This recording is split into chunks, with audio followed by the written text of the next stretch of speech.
Gente, nós colocamos um tema que a gente sabe que está movendo a televisão, está movendo tanta coisa, e eu não sei se com esse modelo que nós estamos, se vai dar tempo da gente chegar até talvez uma parte de Apocalipse que se espera sobre as coisas que estão para acontecer. Talvez a gente tenha que mudar um pouco, porque estamos caminhando nos primeiros capítulos de Apocalipse.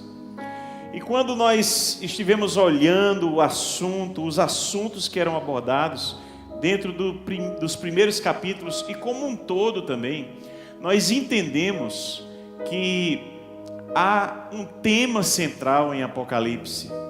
Há, na verdade, toda uma estrutura montada que vai trazendo uma realidade futura, mas que tem a ver com o nosso presente e que teve a ver com o passado, teve a ver com aquele momento que a igreja estava passando. E dentro dessa temática do Apocalipse, nós vemos que o retorno de Jesus, ele está presente em vários momentos no desenvolver do livro. São 7 ambientes castiçais, de selo e tantas coisas que acontecem, 7 momentos. E em todos eles há o registro da volta de Jesus. E de coisas que iriam acontecer, que vão acontecer, mas porque Jesus está voltando. E essa é a grande questão, é o retorno de Jesus que nos faz enxergar algumas coisas. E também colocamos esse nome de retorno porque há um retorno da igreja para valores, para princípios, para coisas que se perderam. E Jesus ele vai escrevendo, falando através de João. João, na ilha de Patmos, se inspira, é inspirado pelo Espírito Santo e começa a escrever o que ele está ouvindo primeiro. Vimos semana passada em Apocalipse capítulo 1. E o que ele começa a ver, porque há uma visão. E o texto diz que ele é arrebatado, é algo no espírito, que cheiro de café. Eu fui arrebatado de volta. Eu tinha ido para um lugar e voltei agora para o café. Já já vocês vão ter, hein? Eu sei que vai chegar um para mim aqui alguma hora. Oh, coisa boa. Gente, e nessa ideia de que o Apocalipse nos faz repensar, nos faz olhar para a nossa vida e perceber aquilo que se perdeu e nos prepararmos para o grande retorno, o grande dia do Senhor, é que nós estamos desenvolvendo esses dias, hoje como o segundo dia, e eu acredito que serão mais 3. Vamos lutar para que isso aconteça e a gente consiga encerrar em 5 encontros para essa parte dos primeiros capítulos de Apocalipse. Então eu queria convidar você a fechar seu olho uma última vez, nesse momento. E eu queria que você pedisse ao Espírito Santo que ministrasse, não através de uma palavra que você esqueça, mas algo que você precisa ser comunicado hoje. Que enquanto eu estiver falando, o Espírito Santo lhe lembre algum valor, algo que ficou para trás e que você precisa retornar. Deus, essa é a nossa oração nessa noite. É a nossa oração em entender, Deus, que o Senhor está aqui, que é o Teu Espírito Santo que move todas as coisas, que a obra que é do Senhor, que o Senhor começou um dia em nossa vida, e o Senhor terminará em nossa vida. Deus nos ajuda, que o Teu Espírito Santo possa ministrar na nossa mente e, sobretudo, no nosso interior, no nosso coração, em nome de Jesus. Amém e amém.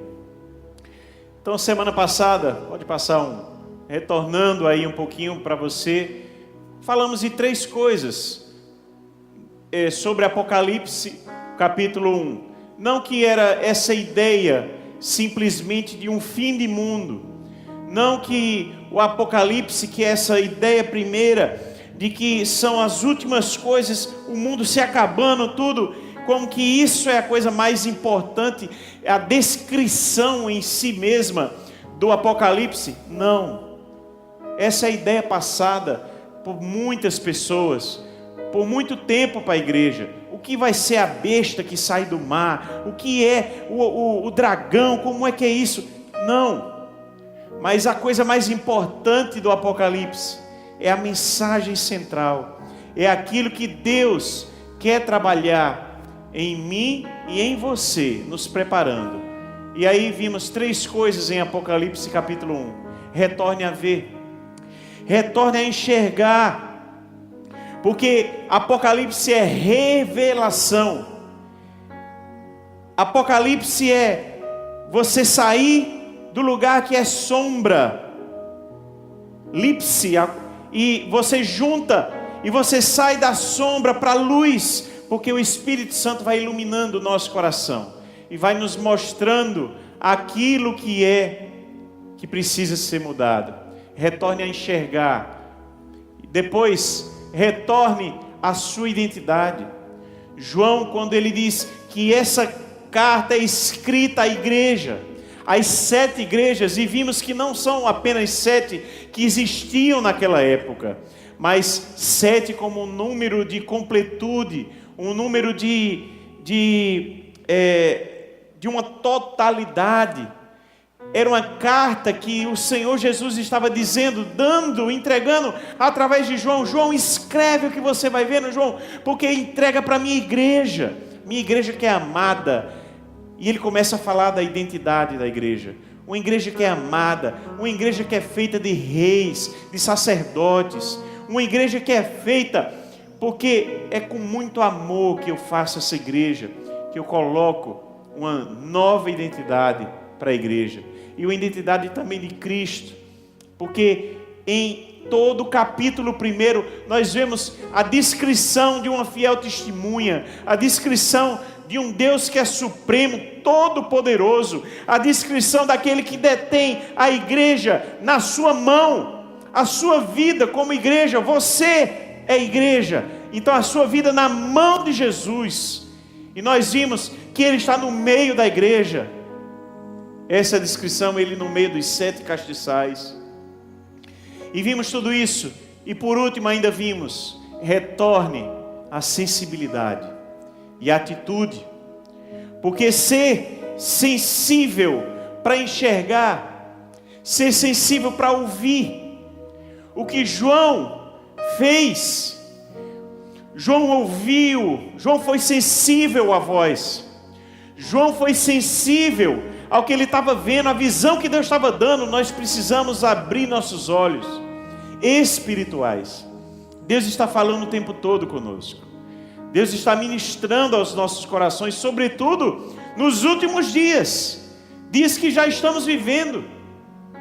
Então retorne à sensibilidade, mas mais do que isso, nós vimos semana passada que nós precisamos retornar à atitude, porque Jesus disse para João: João, agora que você viu, agora que você ouviu, escreve. E hoje nós temos o livro de Apocalipse aqui, porque um homem teve uma atitude, porque um homem saiu da sua zona de conforto e escreveu e enviou às igrejas. Às vezes nós estamos na zona de conforto, às vezes Deus nos manda, nos dá visão, nos fala tanta coisa que salta aos nossos olhos, aos nossos ouvidos, mas nós nos mantemos na zona de conforto, é preciso ter atitude. É preciso ter atitude. Foi isso que nós vimos semana passada. Acho que foi um resumo rápido. Agora deixa eu tomar um gole. Meu Deus, que maravilha. Já já você vai ter. E hoje, nesse segundo pit stop aí, da nossa rua, que a gente tem que pegar voltando e fazer esse retorno, eu queria ler com vocês um texto, capítulo 2, e hoje é mais curto, porque eu sinceramente tentei falar mais hoje, mas não dá, é muita coisa, e eu não posso me delongar tanto como fiz semana passada. Preguei mais de 1 hora semana passada, foi demais, e eu sei que cansa um pouco também, então vou tentar ser mais breve hoje, né, Binho? Nem cabe na filmagem. Pessoal, então leia comigo o capítulo 2, apenas os primeiros versos. Escreve ao anjo da igreja de Éfeso: isto diz aquele que tem na sua destra as 7 estrelas, que anda no meio dos 7 castiçais de ouro. É uma repetição do capítulo 1. Conheço as tuas obras e o teu trabalho e a tua paciência, e que não podes sofrer os maus, e puseste à prova os que dizem ser apóstolos e o não são, e tu os achaste mentirosos, e sofreste, e tens paciência, e trabalhaste pelo meu nome, e não te cansaste. Tenho, porém, contra ti, que deixaste o teu primeiro amor. Lembra-te, pois, de onde caíste, e arrepende-te, e pratica as primeiras obras. Quando não, brevemente a ti, e tirarei do seu lugar o teu castiçal, se não te arrependeres. Tens, porém, isto, que odeias as obras dos nicolaítas, as quais eu também odeio. Quem tem ouvidos, ouça o que o Espírito diz às igrejas. Ao que vencer, dar-lhe-ei a comer da árvore da vida, que está no meio do paraíso de Deus. Amém. Aleluia.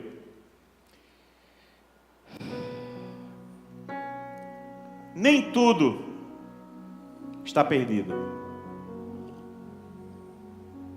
Diga para o seu vizinho aí: nem tudo está perdido.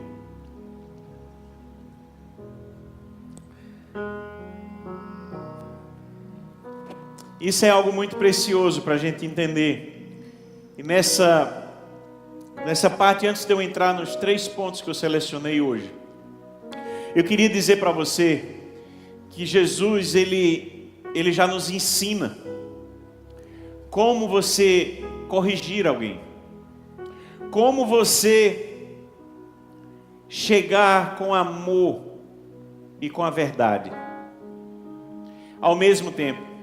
Às vezes a gente tem um conselho para dar para alguém, às vezes a gente vê algo de errado na vida de alguém, mas você vai direto ao ponto, sem amor, sem trato, sem saber como falar, e o efeito que você poderia gerar, você não gera.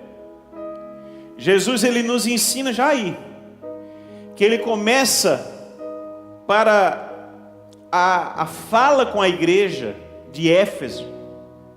Eu vou falar quem era a igreja de Éfeso, mas a fala, ela chega com amor. Jesus chega elogiando. Quem era a igreja de Éfeso? A igreja de Éfeso, ela começou, e você pode ler Atos capítulo 19, Atos capítulo 20, é o início da igreja de Éfeso. Quando o apóstolo Paulo, ele entende de Deus, de visitar a região, e ele sai de Jerusalém, e ele percorre um caminho longo até chegar na região de Éfeso, e ele encontra alguns poucos irmãos lá, que não entendem ainda a obra de Deus, mas ouviram, o evangelho já tinha chegado lá em Éfeso.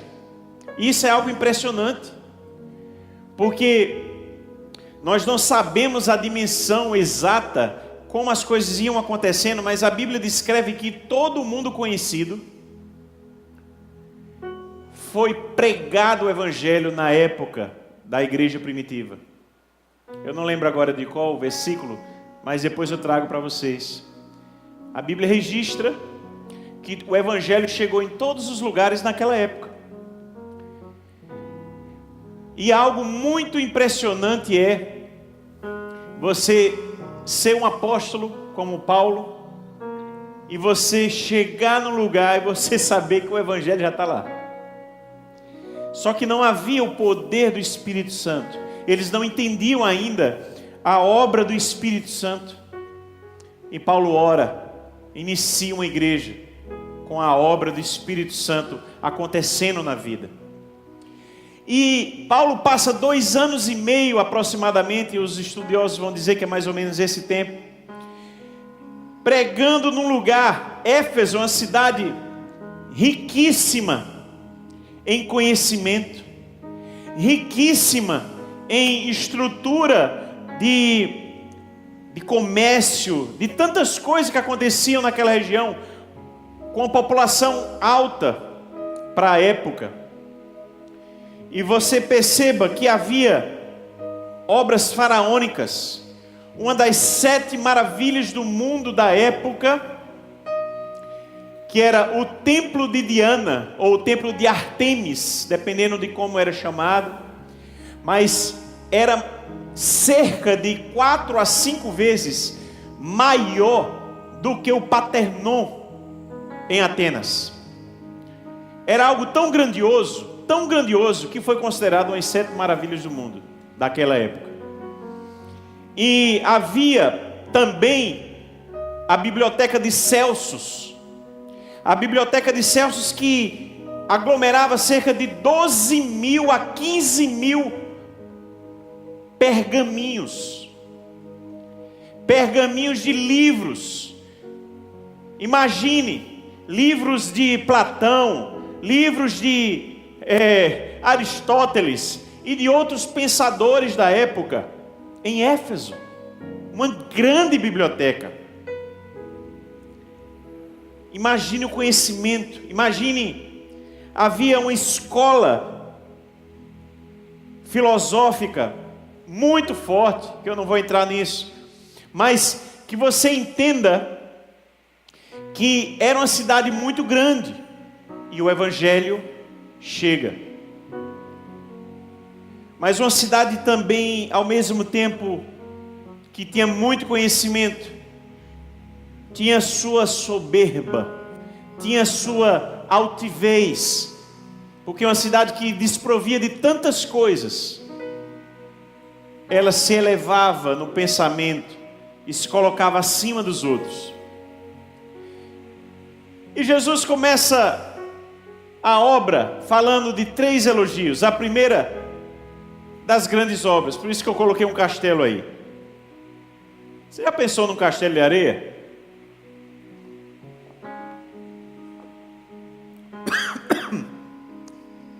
Desculpa. Um castelo de areia, porque às vezes as nossas obras, elas são perdidas.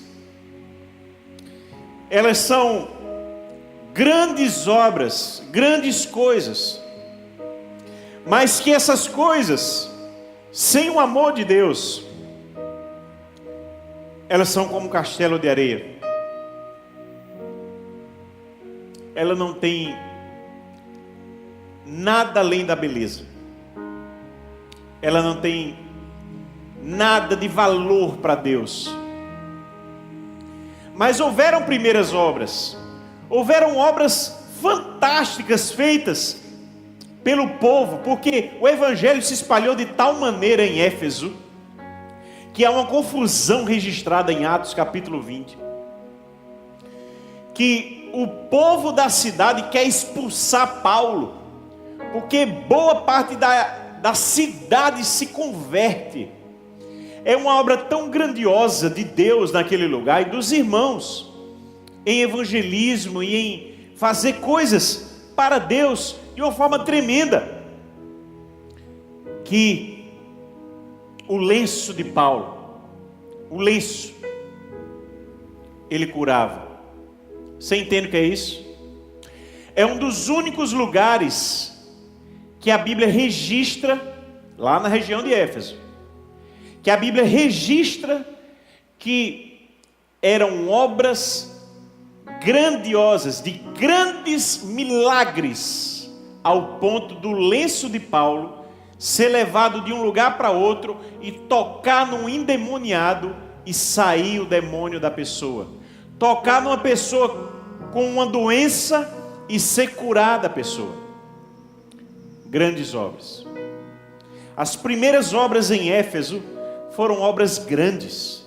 E Jesus começa elogiando: eu conheço o teu trabalho, eu conheço a tua obra, grandes coisas vocês fizeram. Jesus não esquece nada do que nós fazemos. Um copo d'água, a palavra nos diz que um copo d'água não será esquecido. Uma água que você deu. Jesus, ele está satisfeito quando o nosso coração ele se alinha e com a obra. Mas nós vamos chegar lá. Passa outro elogio. E botei um café de propósito, né? Mas um elogio é de separar as coisas.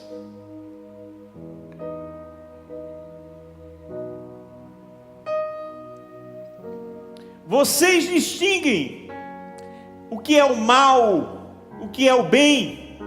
Vocês sabem a palavra. Vocês sabem dizer se o cara é um falso apóstolo, se aquilo lá não se alinha com a minha palavra. E Jesus começa a elogiar. E diz: olha, vocês já têm um conteúdo, vocês têm conhecimento, vocês se dedicaram a isso. Faz jus à cidade de Éfeso. Vocês se alinharam também na palavra. Não foi só na filosofia, não foi só na matemática, não só nas outras coisas que vocês têm aí na biblioteca. Mas vocês se dedicaram. E vocês têm conhecimento. Vocês conhecem. E sabem distinguir, têm discernimento para separar. Como a gente separa aí, ó, o grão de café maravilhoso do outro que não é tão bom. E separa. Isso é um dom. Saber separar as coisas. Jesus também se satisfaz disso. Saber perceber a maldade e, mais do que isso, não se alinhar à maldade. Esse é um grande elogio. Há uma terceira colocação. Jesus fala para Éfeso, elogiando: olha, nem tudo está perdido não. Vocês sabem algumas coisas, e eu estou satisfeito com algumas coisas. E a outra é que você sofre perseguição. Você sofre perseguição, Éfeso, mas você persevera, sabe?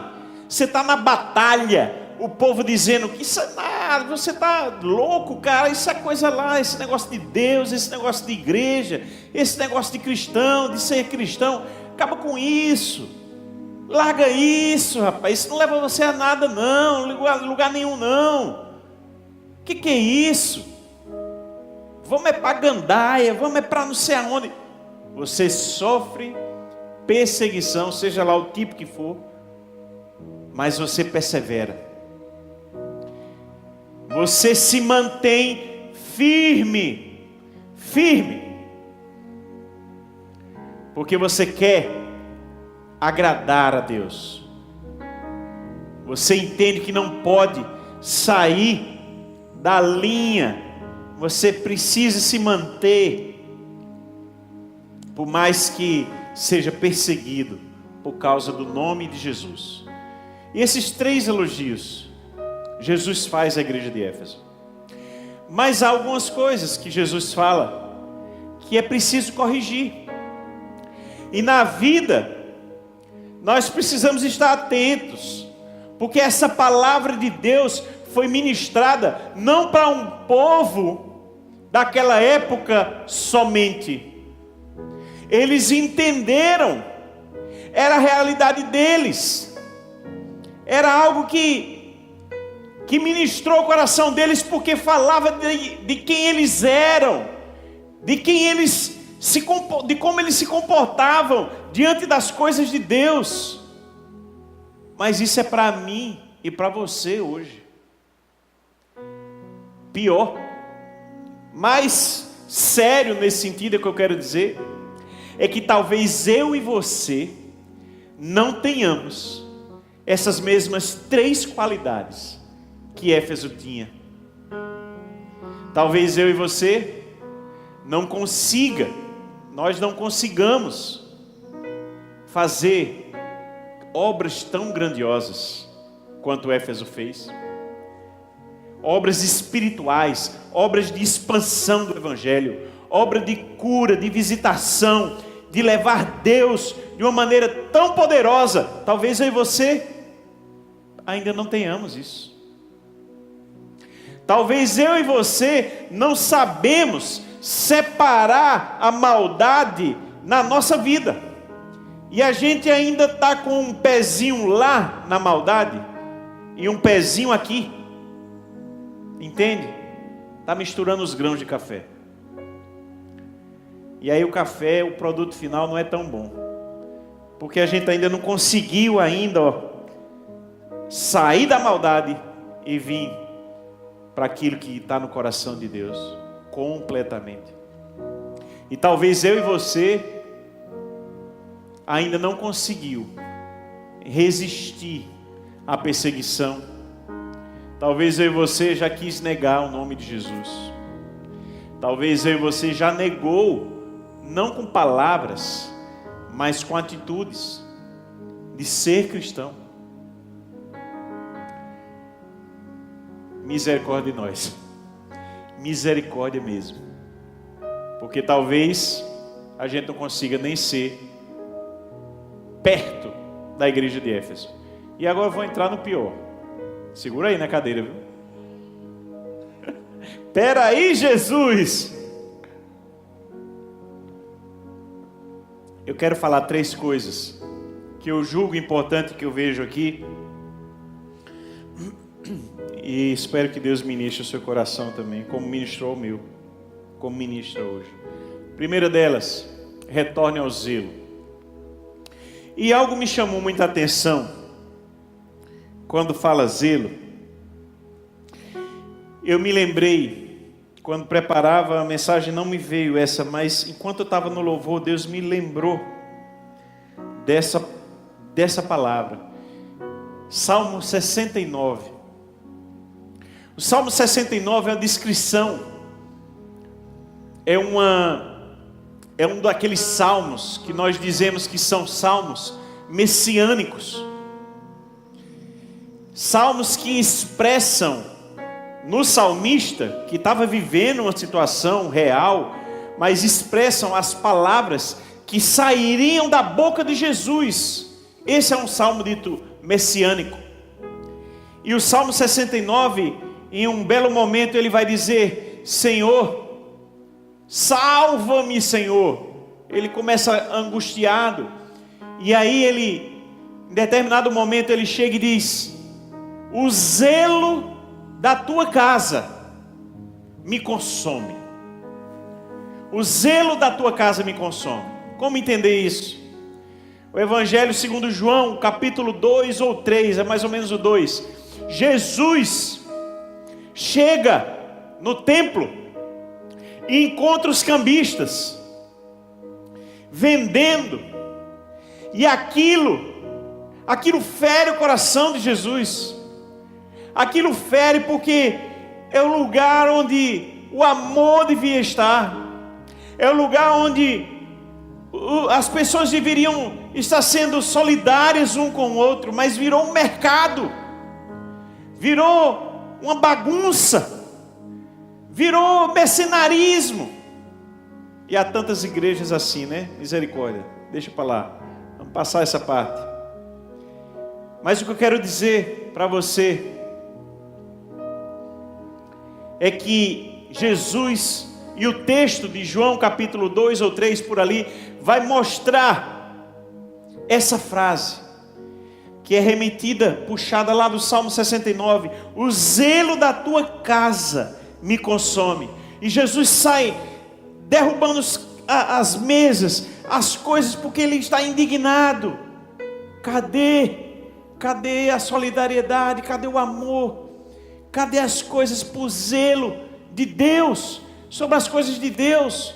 O que estamos fazendo com as coisas de Deus? Ou o que estamos não fazendo para as coisas de Deus? Sabe? Jesus expressa naquilo lá, e o texto expressa o zelo, o cuidado. Que coisa de Deus é séria, que não se brinca com Deus, que relacionamento com Deus tem que ser levado na seriedade, que eu não posso viver uma vida religiosa, uma vida simplesmente que quer aparentar máscaras, que quer viver como sendo a pessoa mais certinha do mundo, mas na verdade não tem a certeza disso. Quando bota a cabeça no travesseiro, a pessoa está toda confusa. Eu amo essa canção que hoje cantamos, sabe? O bem que eu quero fazer, esse eu não faço. E o mal que eu não desejo para ninguém, eu acabo fazendo. O conflito de Paulo, isso é texto bíblico puro. Conflito, porque a nossa vida, se a gente for olhar na verdade, com o olhar de Deus, a gente é trapo de imundície. Trapo de imundície.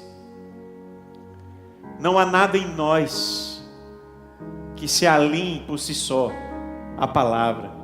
Tudo é dádiva. Até o pouco de bondade que você tem foi transformação do Senhor na sua vida. Porque de você mesmo não sai nada de bom. É obra de Deus na sua vida. E retornar ao zelo, pode passar, me faz entender. Porque se ele diz no verso 4: tenho porém contra ti que deixaste. Antes de chegar no que o texto está dizendo que deixou, eu quero que você foque no deixaste. Sabe por quê? Porque eu estava percebendo isso. Quem deixa algo, quem caminha, pode passar um, quem vai embora, quem pega a sua mochilinha e deixa algo para trás, antes de perder o que deixou para trás, ele perdeu algo dentro dele. Ele perdeu o zelo. Ele não foi mais cuidadoso em examinar o que ele estava perdendo. Ele perdeu o zelo das coisas de Deus, porque ele está fazendo de qualquer jeito. Ele perdeu o zelo com ele mesmo, porque não está nem aí mais para o que ele está deixando para trás. Quem deixa algo para trás, perdeu o zelo. E já precisa voltar para pegar o zelo de volta. É uma pessoa descuidada. É uma pessoa que precisa tomar mais cuidado com o que deixa para trás. Pode passar. Não podemos considerar uma coisa boa e desprezar a outra. Não há espaço na vida cristã para você valorizar algo e dizer: não, mas eu tenho fé. Ter fé e não ter esperança. Como pode ser isso? Ah, mas eu tenho, sabe, paixão por alguma coisa e não tenho a obra. Como pode ser isso? A vida cristã é um pacote. É um pacote que você acolhe ele para a sua vida, ou você naturalmente está afastando tudo dele na sua vida? Entende o que eu digo? Quando Gálatas capítulo 5 fala do fruto do Espírito, perceba que é no singular. O fruto do Espírito é amor, paciência, longanimidade, domínio próprio, mansidão. E ele começa a descrever todas as facetas do que é o fruto, mas é um pacote. Eu não posso ser paciente e me esquecer de amar. Não faz o menor sentido isso. Eu não posso enaltecer uma característica minha e desprezar uma outra. De nada vale aquela outra. Por isso que nós precisamos voltar e pegar aquilo que nós deixamos para trás. Eu já vi gente dizendo assim, se orgulhando, viu?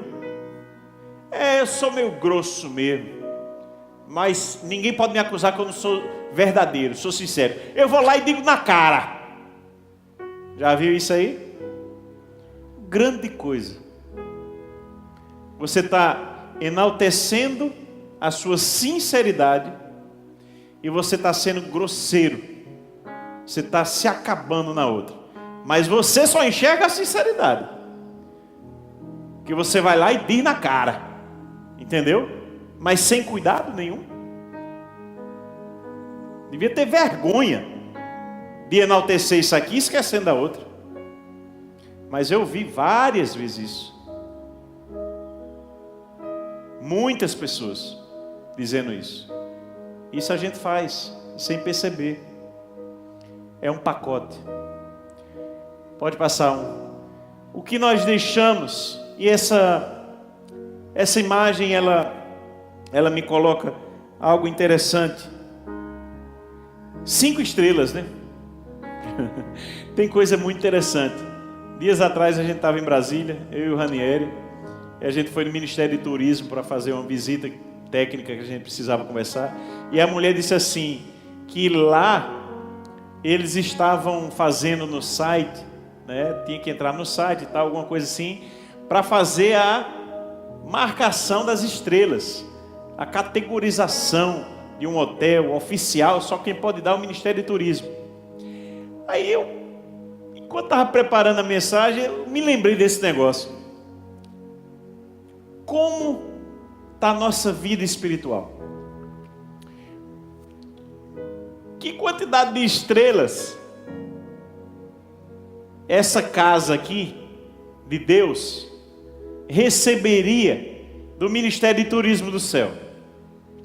Eu fiquei pensando. Existe uma palavra chamada excelência. Excelência. E a excelência, ela acontece quando eu faço tudo do meu melhor, com o maior zelo possível, e uma palavrinha chamada amor. Quando eu tenho todo esse cuidado, eu posso dizer, isso está sendo feito com excelência. Quando eu não esqueço de nada, quando eu sou cuidadoso para não esquecer de nada do que eu tenho feito, aí essa palavra se aplica. Pode passar? O que é que você tem deixado para trás? O que é a falta de zelo em observar a sua vida, suas qualidades, sua atitude? O que é que você tem deixado para trás? Pode passar.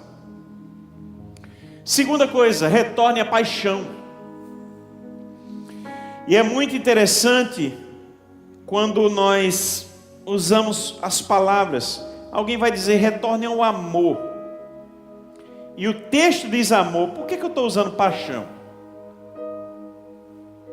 Propositado eu coloquei paixão. Porque eu queria que você entendesse, passa um, por favor. Eu queria que você entendesse que... Depois eu volto para aí, pode passar. É uma imagem que eu quero, pode passar essa imagem. Snoopy, né? Quem assistiu já Snoopy aqui? Olha, não, tem muita gente. Olha de novo, vamos dizer de novo. Quem assistiu, levanta bem alta a mão. Olhe.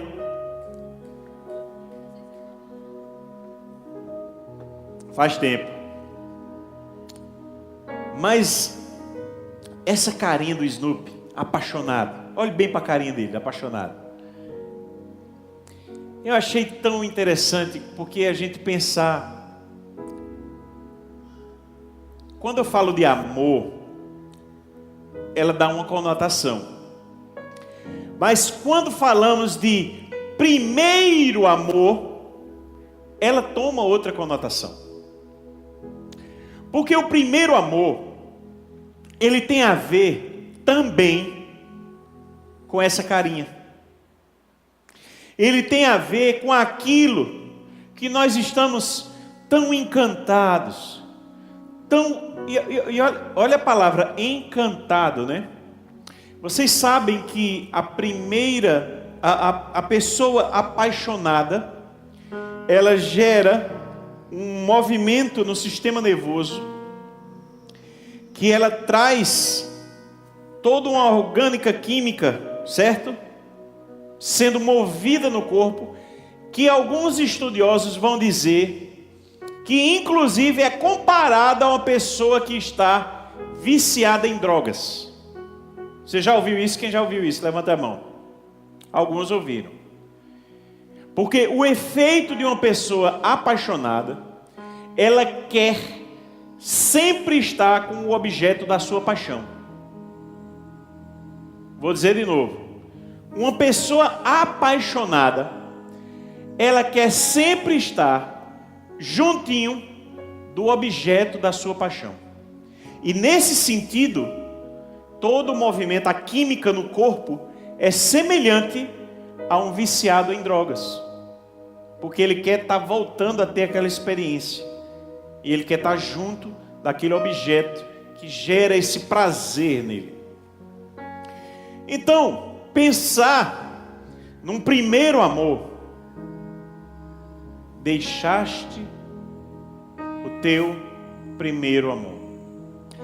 Eu digo que tem um problema sério aqui. Sabe qual é o problema sério? Que há pessoas na igreja que ainda não tiveram o primeiro amor com Deus. E isso é um problema, porque não vai entender. E veja, eu me recordo de um dia, eu tenho que contar essa experiência para vocês. Eu me recordo de um dia, já faz alguns anos, que eu tive uma visitação de Deus na minha vida, tão forte. Eu senti, você sabe quando você se arrepia? Estou até me arrepiando um pouquinho agora, mas o ar-condicionado está uma delícia. Está muito frio, está uma delícia. Mas eu senti a presença de Deus. Deus falou comigo tão forte, e eu percebi Ele juntinho de mim. Isso foi num domingo de noite. Mas algo tão grandioso que eu não consegui dormir direito. Eu não consegui dormir direito. E eu fiquei meio que acordando. E meio, Deus, que coisa boa, que coisa maravilhosa. É o Senhor aqui comigo. Eu sei que o Senhor está comigo. Eu já senti a presença do diabo também, viu? É horrível. Uma vez eu acordei sendo sufocado por um demônio.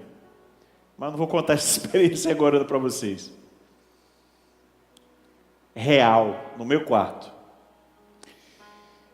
Mas nessa experiência primeira que eu disse a vocês, que eu senti tão forte a presença de Deus, tão forte, foi uma experiência linda, que eu não consegui dormir. No outro dia, logo cedo, eu tinha que ir à universidade, mas eu voltei para a igreja.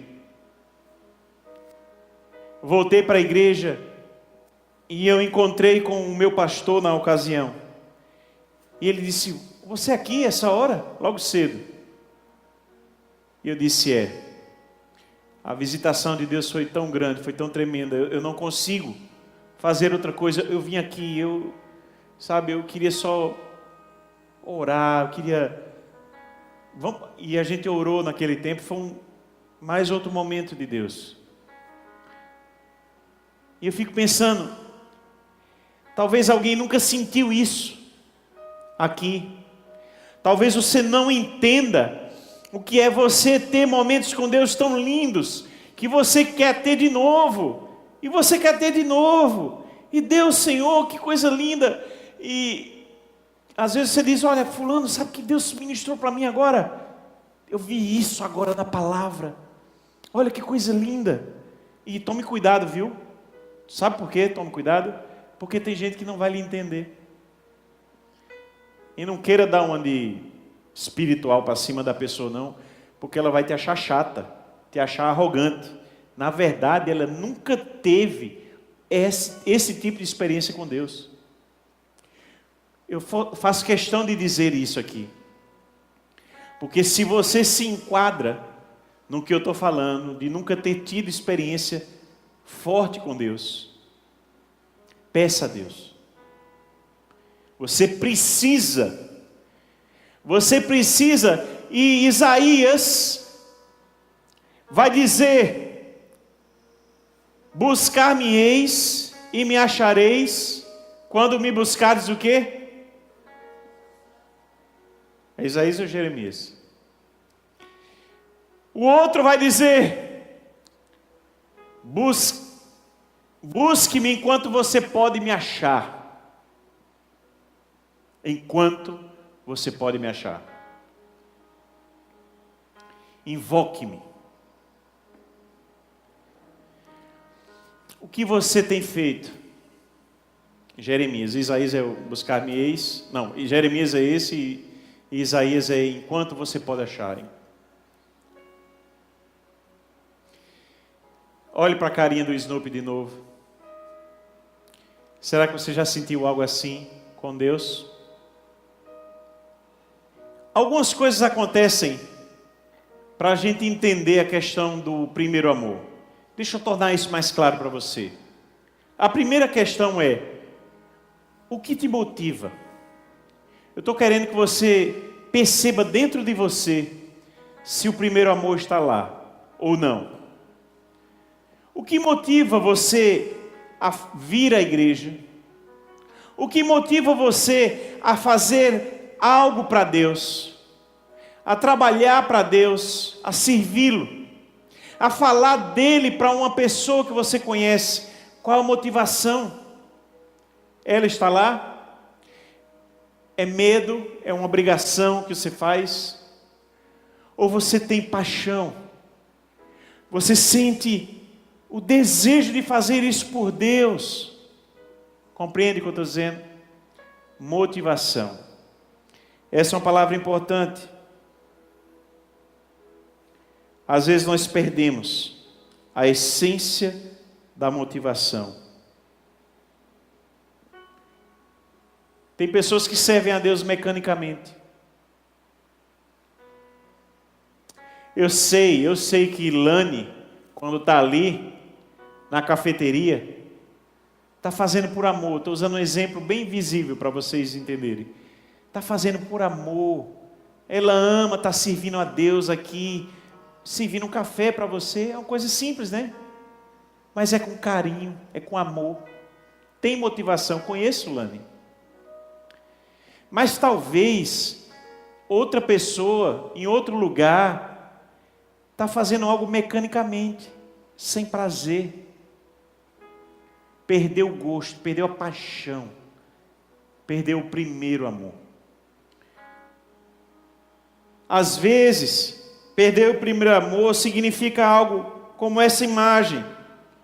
Sabe, você tem uma habilidade tremenda, porque tem conhecimento para julgar os outros, para enxergar o erro do outro, para enxergar porque você conhece e você distingue, né, Éfeso? Você distingue o bem do mal, mas no outro, porque lhe falta amor. E para o outro, você diz, não, esse não é de Deus, isso aqui não está certo, porque lhe falta amor, Éfeso. Mas quando você olha no espelho, o espelho está embaçado, para você achar o erro em você. Isso vai mostrar se você está encontrando a falta do primeiro amor. O primeiro amor, ele nos permite olhar para dentro de si e dizer, Senhor, tem misericórdia de mim, Senhor. Como é que o Senhor me ama? Como é que o Senhor me ama? Eu sou tão falho. Há tanto erro em mim, Senhor. Como é que o Senhor me... A gente enxerga. Mas quem perdeu o primeiro amor, quem está em Éfeso, não consegue enxergar, quando se olha no espelho, o seu erro. Porque lhe falta amor. Amor a Deus, para ter a luz e enxergar olhando para si e não olhando, julgando os outros. Eu gosto dessa imagem. É preciso voltar na história. Porque o texto bíblico diz, arrepende-te. Veja lá, lembra-te das primeiras obras, Éfeso. Lembra-te de como você tinha amor pelos seus, como você tinha amor pelas pessoas, como o abraço era verdadeiro, como quando você fazia aquilo que você fazia, fazia sentido, tinha motivação verdadeira, genuína, tinha amor. Éfeso, olha para trás, olha para a tua história, Éfeso. Lembra-te quando tu era uma criancinha e tenta fazer as mesmas obras agora. O mesmo espírito, entende?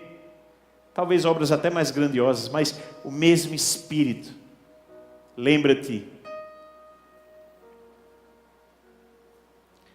O que é que você perdeu, gente? O que é que você perdeu da simplicidade do passado, do amor que você tinha no passado?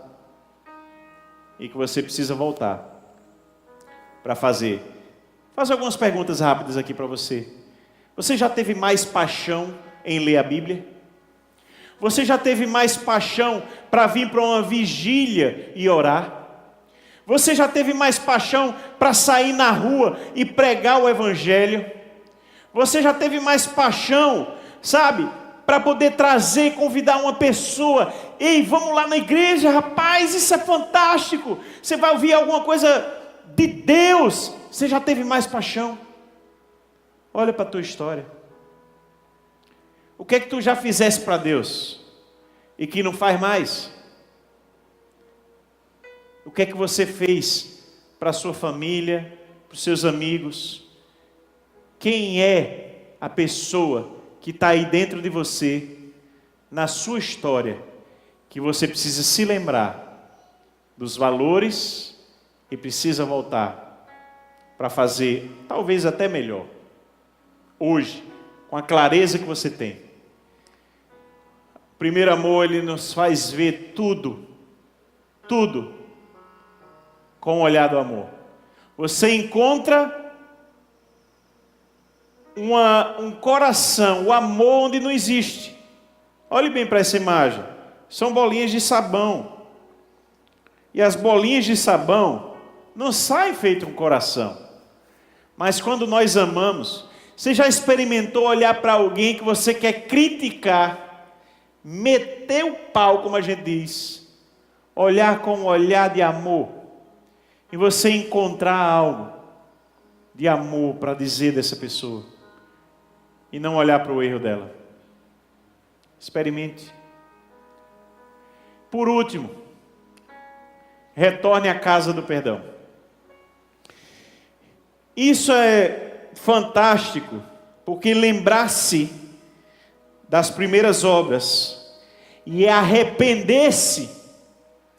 Há uma grande passagem na palavra. Lucas vai nos mostrar a parábola do filho pródigo. O filho gastador. O filho que sai de casa porque não tem mais o interesse de considerar o pai nem vivo. Ele sai de casa pedindo a herança, porque ele considera o pai morto. Você já viu alguém pedir a herança com uma pessoa viva e ir embora? É porque, em outras palavras, a pessoa está dizendo: você morreu para mim, eu não tenho mais amor por você, pela sua memória, por nada. Eu quero a minha herança, a parte que me cabe, eu quero ir embora. Lembra-te, pois, de onde caíste, arrepende-te, pratica as primeiras obras, quando não, brevemente a ti virei. Olha, arrepender-se, pode passar um, arrepender-se é essa imagem. Essa imagem do que acontece na parábola do filho pródigo. Ele longe da presença do pai, muito distante, onde considerou o pai morto, para ele pelo menos, longe da presença. Há um momento na vida dele, que é o clique. Há um momento que o texto diz que ele cai em si. Ele se arrepende. E ele se lembra de onde ele caiu. Ele se lembra que na casa do pai há amor para ele. Que na casa do pai, ainda que ele tenha pisado na bola, pisado, mas ele vai voltar. E quem sabe, o pai o recebe pelo menos como um trabalhador. Mas há coisas belíssimas. Porque quando esse filho que desprezou o seu pai vai embora, gasta tudo, mas ele volta, há algo muito lindo e que me saltou aos olhos enquanto eu preparava isso. Sabe o que é? É que o lugar onde você volta, o lugar da queda, é o mesmo lugar do perdão. É lá onde o filho caiu, onde o filho se perdeu, que quando ele volta, ele encontra não mais a casa do erro dele, mas é a casa do perdão do pai. É o mesmo lugar. Por isso que é importante voltar. É importante voltar para poder receber o perdão de Deus. Eu não sei se você precisa pedir perdão a alguém. Eu não sei se você precisa se reconciliar, inclusive com seu pai da terra, ou sua mãe, ou um irmão seu. Mas é quando você volta, que o lugar que você caiu é o mesmo do perdão. É bem verdade que nessa terra, algumas pessoas jamais vão perdoar outras. É verdade, eu sei disso. Mas quando nós decidimos voltar, crendo no milagre, algo no reino espiritual acontece. E ainda que os homens não perdoem, a maior lição que nós temos é que Deus nos perdoa. E se não fará diferença na relação prática de uma pessoa com a outra, haverá dentro de você. Porque com Deus, você fez a sua parte. Voltar para o lugar que caiu. Reconhecer, Pai, pequei contra ti. Isso é o abraço que o filho dá no pai, que na verdade o pai dá no filho. E o pai coloca um anel sandálias nos pés, uma capa, dando honra, trazendo honra. Filho,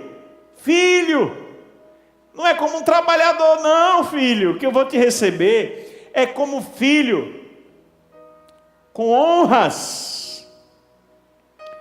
E lindo é saber que estava tudo preparado, sabe? Já estava o anel, já estava a capa, já estava as sandálias, tudo pronto. Eu penso cá comigo que o pai observava de longe, quando viu, é meu filho voltando, é ele, e pega tudo e sai correndo, para trazer honra de volta para o filho. E havia já um bezerro cevado, sendo preparado para uma ocasião especial. E aqui, eu quero dizer para você, se você é a pessoa que precisa receber alguém para perdoar, porque essa pessoa não permite você ir a ela, prepare as coisas e ore, porque um dia ela vai voltar. E aí você vai estar com seu coração preparado para abraçar, seu coração preparado para poder valorizar. Retorne. O lugar que caímos é o mesmo lugar do perdão, casa do perdão. Fecha teu olho onde você está. Senhor, em tua presença nós estamos tendo plena certeza, Deus, que não há nada em nós, nada que seja bom, que veio de nós mesmos. Tudo que somos, tudo que foi construído de bom em nosso caráter, tudo que foi construído, Deus, em termos, Senhor, algo para oferecer para o mundo, foi o Senhor, é obra tua. Reconhecemos que nada podemos fazer sem o Senhor, e há tanto que se perdeu, Deus, talvez na paixão, no primeiro amor, talvez, Senhor, no zelo das coisas, de fazer para o Senhor, Deus, tantas coisas que deixamos para trás. Deus nos ajuda. Confesso, Senhor, que não entendo muitas vezes essa geração, uma geração que não quer olhar para o Senhor, uma geração, Deus, que ainda que nós nos dispomos aqui todo sábado, ainda que nós nos dispomos durante a semana, Deus, tão poucas pessoas usufruem disso. Deus, que o Senhor possa mover corações, que o Senhor possa fazer, Deus, a obra. Eu confio plenamente que a obra é tua, Senhor, e eu dependo exclusivamente do Senhor para trazer as pessoas, para convencer as pessoas, para transformar as vidas. Deus, me coloco na tua presença, e cada um dos teus filhos que aqui estão. Deus, queremos encontrar, olhando no espelho, encontrar nossas falhas, encontrar aquilo que não fazemos tão bem mais, aquilo que desprezamos, aquilo que o tempo tirou de nós, aquilo que a falta de zelo tirou de nós, aquilo, Deus, que se apagou com o sofrimento dessa vida, com tantas coisas dessa vida, com a história torta que caminhamos em tantas áreas. Deus, nos ajuda.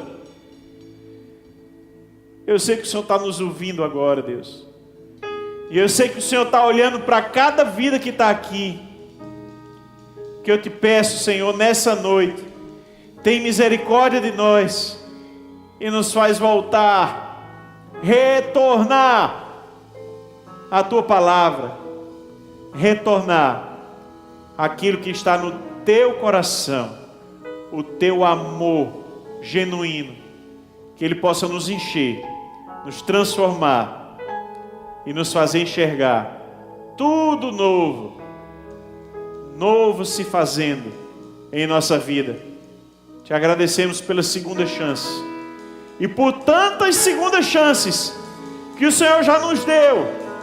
Hoje, Senhor, queremos pegar e dizer: Senhor, nossa vida vai ser diferente. Nossa vida hoje retoma para as primeiras obras, retoma para o teu primeiro amor. Essa é a nossa oração, no nome de Jesus. Dê uma salva de palmas para o nosso Deus e vamos louvar o Senhor. Vamos louvar, aleluia. Entregar ao Senhor também as nossas ofertas, para a honra e glória de Jesus. Quando a música esmurece e o resto desaparece, simplesmente a ti me chego,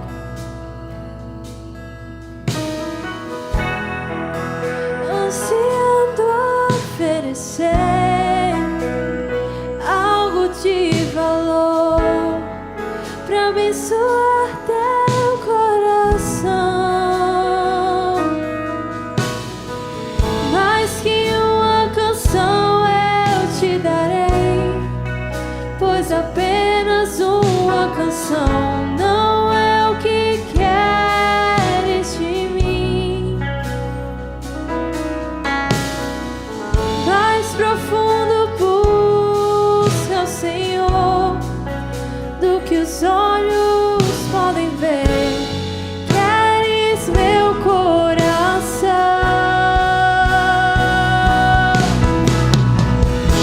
Eu estou voltando à essência da adoração, e a essência és tu.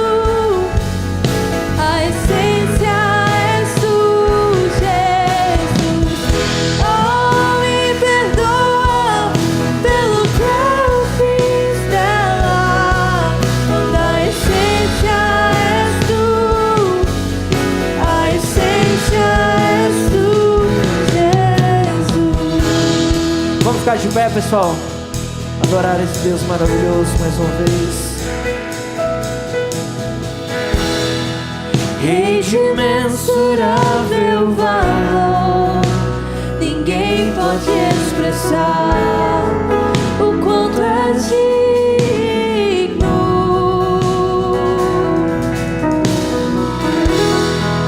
Embora eu seja pobre e fraco, tudo que tenho é teu, cada fôlego meu. Mais que uma canção eu te darei, pois a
essência és tu, a essência és tu.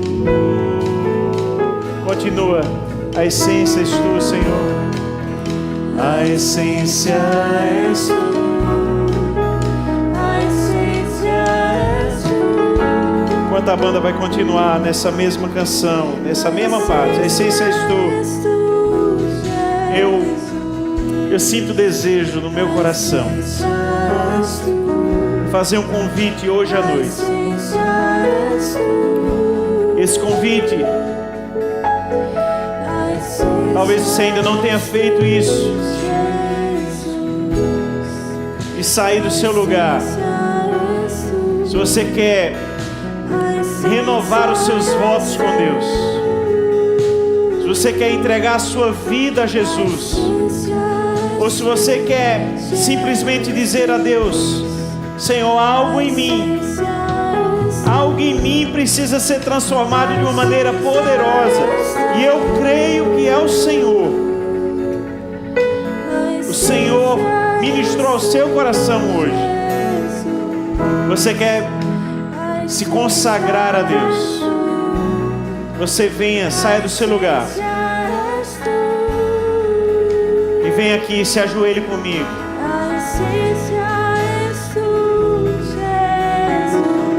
Amém. Glória a Deus. Você pode vir. Se há sinceridade no seu coração, se você quer sair do lugar estagnado que você está e se consagrar a Deus, se você quer voltar atrás e dizer: Senhor, restaura os valores em mim, saia do seu lugar e vem aqui, se ajoelhe e ore ao Senhor. Senhor, em tua presença nós estamos. Nós queremos glorificar o teu nome, Senhor, nessa noite. Tu sabes, ó Deus, cada coração que está aqui.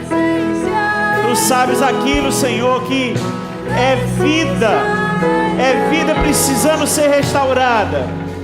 Tu sabes, ó Deus, o coração de cada vida que está aqui, Deus. Até aqueles que não se ajoelharam, mas que estão orando nesse momento, pedindo ao Senhor: restaura, Deus, faz uma obra poderosa. Eu sei que o Senhor tem algo. Deus, transforma nessa noite. Invade com teu amor, Senhor. Invade, Senhor, com a tua presença nesse lugar. Eu sei que há muito, Senhor, para o Senhor fazer. Deus, que haja, Deus, um transformado, o teu Espírito Santo. Que o Senhor possa continuar falando. Que o Senhor possa mover, Senhor. Que o Senhor possa fazer, Deus, trazer cada valor de volta. Trazer cada coisa, Deus, que precisa ser trazida. Acende a chama. Acende o teu amor. A paixão pelo Senhor. O zelo pela tua causa. O zelo por fazer e te servir, Deus. Eu te oro na plena certeza que é o Senhor que está fazendo a obra, que a obra é tua, para glorificar o teu próprio nome. Toda honra, toda glória seja dada somente a ti, Deus, em nome de Jesus. Quando a luz se apagar, aleluia.